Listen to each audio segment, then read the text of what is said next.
Hi, and welcome to our continuing podcast series here at Tap Into Westfield. Today, our guest is Sherry Cronin. She's the Executive Director of the Downtown Westfield Corporation. Welcome to the show, Sherry. Thank you so much for the opportunity to speak with you today. And why don't you tell us a little bit about what the Downtown Westfield Corporation is? Sure. The Downtown Westfield Corporation was actually formed originally as the Westfield Main Street in 1993. And in 1996, we became Westfield Special Improvement District, whereby we're a quasi-public entity that is funded solely by the property owners within our downtown district. It's composed of about 220 properties, about 460 businesses, and our funding comes from our property owners downtown. So you're exclusively, there's no other money that comes in other than through the property owners. That's correct, except for one event that we run, which is the very popular Westfield 5K and Pizza Extravaganza, also known as the Pizza Run. Every year we do raise money from that event. Do you have anything to do with the stores that come in, national chains or anything along those lines? Well, we operate as the Main Street organization as well as our Special Improvement District.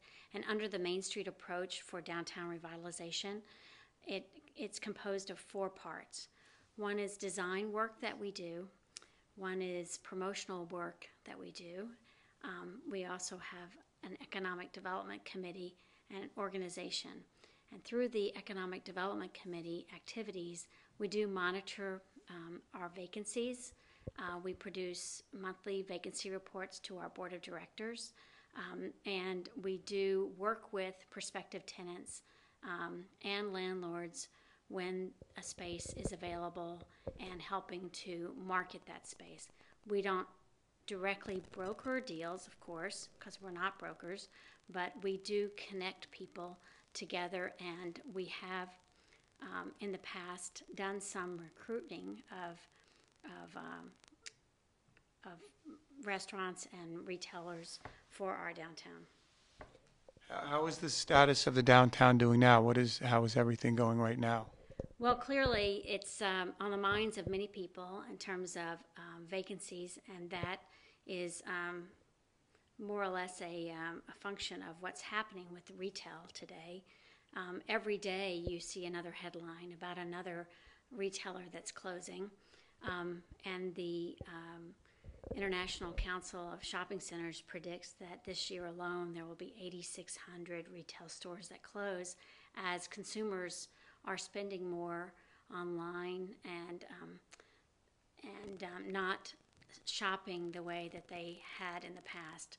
So any downtown is dealing with this issue right now. Certainly my counterparts in other towns say the same thing.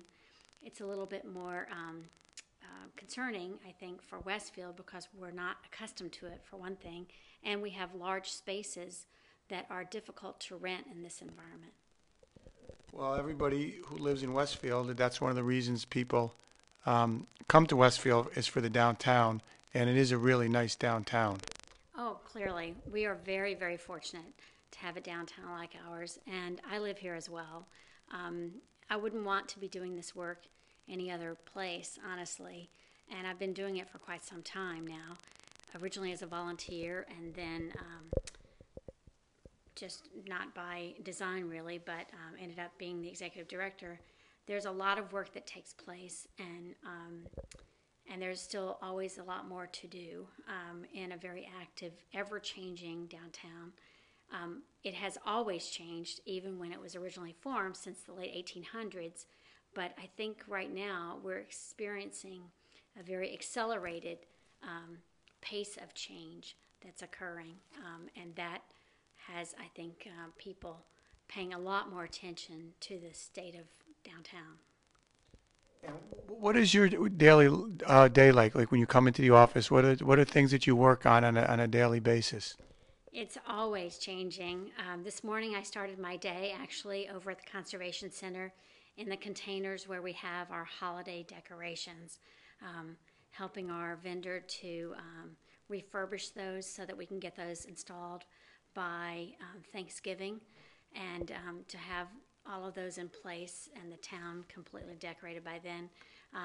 This later in the day, I was visiting and talking with the new owner of one of our buildings downtown. I've spent some time this afternoon working on press releases that we have, as well as Facebook posts for some of our events that are taking place right now. And also, we just finished our audit, of course, and our board meeting is on Monday. So our day is always different. We may have a list of things that we're working on, and sometimes we come in and that's not at all what we end up working on for the day. But, it keeps it very interesting and engaging. It's like any other business. What are some things that people who live in Westfield have to look forward to in terms of things that are going to be happening in downtown that you could let us know about? Well, I think a lot of people may not know how much actually gets accomplished at the Downtown Westfield Corporation. A lot of times people know us because of the events that we produce. And in your mailboxes right now, today was delivered the Destination Westfield Annual Shopping, Dining, and Services Guide that we produce. And it does contain every business in downtown Westfield as of the date we went to the publisher, of course. And by now, things have already changed with that guide. But in the back of that book, it's arranged by every business for shopping. And then we have our restaurant guide in the middle with our parking map and also all of our services that we have in downtown. And in the back of the book, it also has all the events that we produce. So we like to publish an annual calendar of all the major events that take place. For us, for the holiday season, we are the responsible organization for funding and actually hiring all of the holiday entertainment. So when you see the Yuletide carolers, or the bagpipers, or the Alphorns, or the brass quintet, or the Twisted Mustache men's barbershop quartet, or the women's barbershop quartet, and even the Westfield High School Choir this year, it's because Downtown Westfield Corporation has hired them.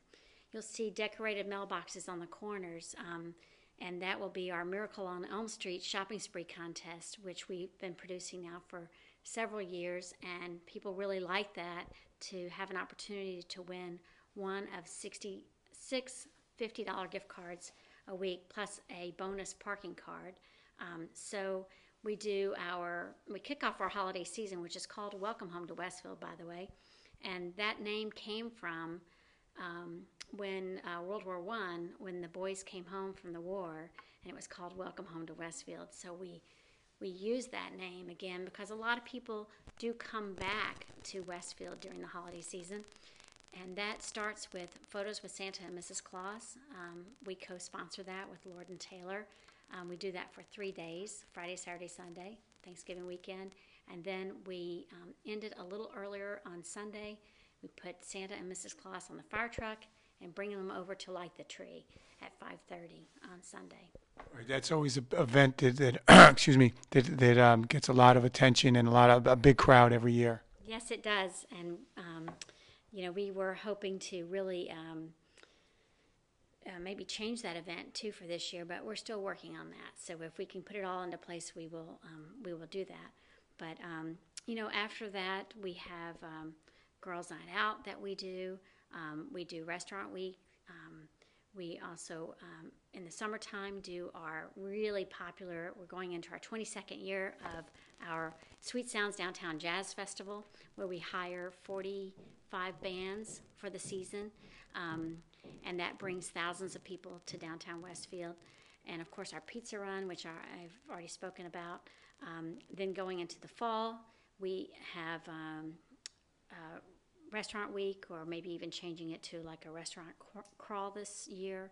And we have our Halloween downtown trick-or-treat and costume contest. So I probably am forgetting an event or two, but those are some of the highlighted events that a lot of people know and really become very familiar with. What constitutes what is the downtown area exactly? Like what stores are in the downtown and which ones encompass that? Well, the district itself, in terms of where the funding comes from, the district is 18 blocks. It's 220 properties, and it basically goes from South and Central on the other side of the new apartment building, and it picks up along South Avenue to 600 South. The large building on stilts, the office building, and then behind it through Lord and Taylor, which is the largest contributor to our budget, and picks up all of the north side of the town up to the Board of Education and Stop and Shop. So that really encompasses our downtown, including Elmer Street, and that was the designated district that was developed back in the early 90s. And when we started, we were about 40% vacant in our downtown at that time. And it was really a lot of citizen engagement that started Main Street. And we still operate as a Main Street. We just are fortunate to be able to have the Special Improvement District as our funding mechanism. And how are the different categories divided up? You mentioned there's restaurants, there's stores and bookstores, sports, new boutiques are opening up and all kinds of things like that. How is it divided up? Well, we maintain a database of every business in our downtown district. It's actually quite a lot to keep up with. And, sometimes people don't know to even let us know that they've opened or they've closed. But most of the time we have our feet on the street, and we're very active. And, a lot of people do tell them to come to us. Many times we know about them even before they've chosen a space to rent, so that we can walk them through the process, maybe introduce them to a property owner, and help them in terms of what are the steps involved with opening a business in downtown. We produce a newsletter every month, which I hope people do receive. It's called westfieldtoday.com. If you go right to our website, you can sign up to get our newsletter. It goes to almost 20,000 emails a month. And in that newsletter, we do our best to try to put together a consolidated voice for our downtown district. And we include any upcoming events, grand openings that are happening now, and things that are opening soon. We find that that's the area of our newsletter that gets the most read. People are very interested in the grand opening section of it.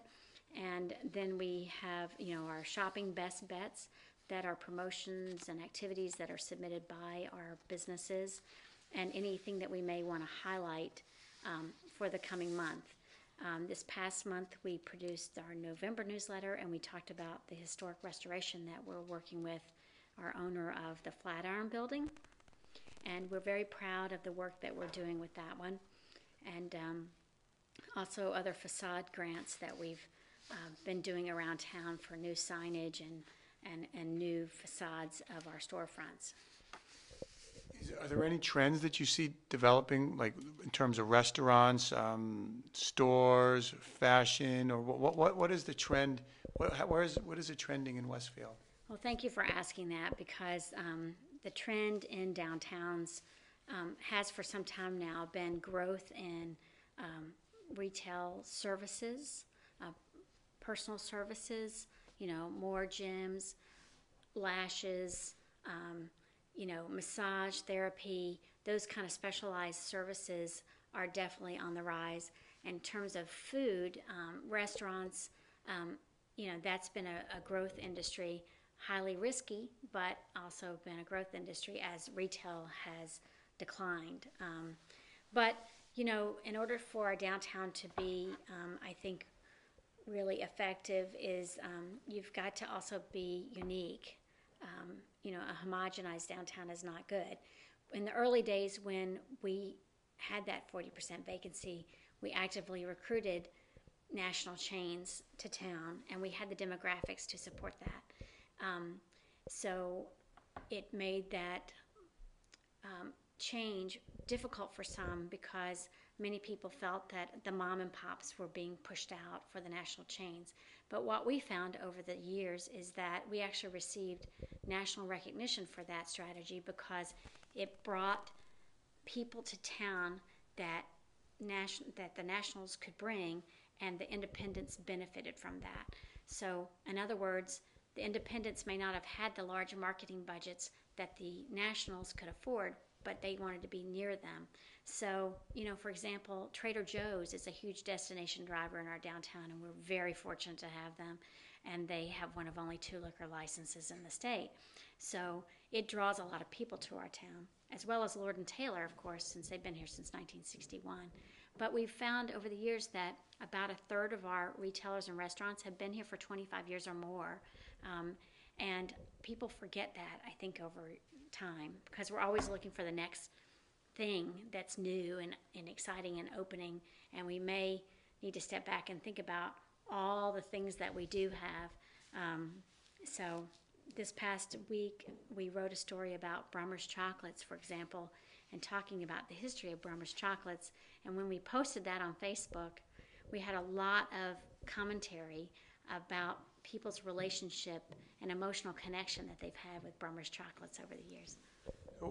What you mentioned unique. What does make Westfield unique from other towns? Well, I think we're a beautiful downtown. The fact that it was built around the railroad in the late 1800s. If you look at our architecture, it's varied architecture, but many of our buildings are still very much intact. Even though the storefronts may have changed over the years, we're trying to keep that historic charm that we have in the downtown. In Westfield, we hear a lot about historic preservation, and we've done a lot of good work to try to retain a lot of the historic character of our town. Today I was meeting with the new owner of 1 Elm Street, and that building was opened on January 1st, 1923. So it's nice to know we have a building that still looks exactly almost like it did way back then too. Right. I mean, you walk around any Friday night, Saturday night, and you see all the kids walking around Westfield, and it's really a crowded and a place where there's a lot of things going on. Is that something you're want to see continue? Of course. I mean, right now, during the day it's perhaps not as crowded, but I think retailers also have to change a little bit to be open when people are here. And we know that the restaurant segment of our downtown does attract a lot of people, and that's why you see a lot of activity and parking, taken up, especially in the evenings when people are attracted to our mini restaurants. And we have new restaurants that are opening and different taste of restaurants that are opening right now. Our new Indian restaurant, we have a new Cuban restaurant. So, people always have to eat. They may not always choose to shop in your retail stores, but they do need to eat. And then, you can't get that online. So you said you live in Westfield, and so you have a real connection to the town. And what pride do you get in seeing Westfield develop and personally? Well, for me, it is personal, and I've been here for quite a while, and people see me downtown all the time, and I know just about every property owner, and I know many of the stories about the buildings and the history of the buildings because I'm very involved with the Historical Society as well. So I love the idea of riding through town and saying to myself, oh, I helped work on that, or I did that, or I helped with this, or I worked with our DPW to do beautification of areas in our downtown as well, and those guys are absolutely terrific to work with. We have a dedicated group that helps us with our downtown now, so it's very rewarding, and in this kind of work, it's hard work. It's very difficult, far more difficult than the big corporate job that I used to have, but when I have bad days, and there are some, I just go to the pictures of all the people who've been out enjoying like jazz nights, and that's enough sometimes just to sustain me until the next day when, who knows what will happen for the next day. But, there's a lot of great things, a lot of great stories, a lot of stories to be made in our town, and a lot of possibility, I think, too. So we just have to keep working at it. And we're gonna, in conclusion, your background. You said, can you tell me how your background in the corporate world has transformed into helping you learn more about Westfield, and then on a personal note, how that's all come together? Well, for me, it's all about making a difference. And I did have a nice career with Prudential for many years, and I was transferred here. So you may tell from my accent that I have a little southern accent because I grew up in the South. But I had been in a big corporate job. I volunteered with the Downtown Westfield Corporation through the design committee, and I also served on the board of directors because we have 2 property owners, 2 residents, 2 business operators, and a town council liaison that serve on our board. And when I came, I had some background in auditing and real estate, but I was more of a generalist. So I've had a lot of different jobs when I was at Prudential, and I found that suited me well for this job because this job is constantly changing. You're dealing with the town, you're dealing with many, many stakeholders, people who visit our town, property owners, prospective tenants, existing tenants. So there's a lot of expectations, and sometimes it can be hard, but it can be very rewarding. And I sit in this room now, and I'm looking over at the side, and I'm seeing all the things that we have here, and I see the props that we just used for our Halloween, and all the kids who came downtown, and the families who came downtown. And it's about making memories sometimes of what they experience in downtown too. And when you look ahead, what are some of your future, what would you like to see what happen for Westfield in the future in terms of downtown? Well, I do think that we have to keep really pushing hard on new growth and development for town, for filling vacancies. It's not a simple just go find a tenant. There are many reasons why they may have different landlords, different price points. They get a bad reputation sometimes, especially on social media, where people think that we have a lot of greedy landlords. But I can tell you from personal experience that they are very much interested in the long-term success of our downtown. And sometimes keeping a store vacant is better than having a low-quality tenant. So we're fortunate in many ways, but I would love to see us work on additional parking. And right now we don't feel it as much because we have more vacancies, but when we are cooking on all cylinders, we really do have a parking issue. And I would love to see us take some of the property that even belongs to the town and really thoroughly examine that to see if that makes sense for us to have additional parking options for people to come to make it more convenient for people. People don't mind paying for parking, but they do mind driving around for 20 minutes. And it's not always about getting the spot right in front of the store. So I think parking continues to be our biggest issue. Right now foot traffic is down. So if we can attract some more unique stores, maybe that will certainly help with that. But parking would make it easier at lunchtime for people to come down and have lunch for sure. I don't want to say singularly focused on parking, but I do think that that's an area that the town really has to look at. Look at best practices of other towns. We've been doing this a long time. There's clearly a lot more that can be done. We have to do some physical improvements in our downtown. Many towns have taken large amounts of money and put them in new streetscapes, for example, but yet they didn't have the economics to go along with it in terms of the businesses. We kind of had the different approach where we had the businesses, but we didn't necessarily put in a lot of public investment in amenities in our downtown. So I think it's time for us to spend money on those kinds of things. We still have some lighting that's from the 60s, and our sidewalks and the physical improvements that really would make our town much more competitive, perhaps, than it is today. Okay, thank you. Is there anything else you'd like to add? No, I just want to say thank you for the opportunity, and please sign up to get our newsletter at westfieldtoday.com, and our doors are always open at Downtown Westfield Corporation. Our office is located, we call it underground with the downtown, underneath the Children's Place, in case anybody wants to come down, visit with us, talk to us about some of their ideas, and to volunteer on any of our committees. Well, thank you for being on the show today. It was a pleasure to meet you. Thank you so much. You're welcome.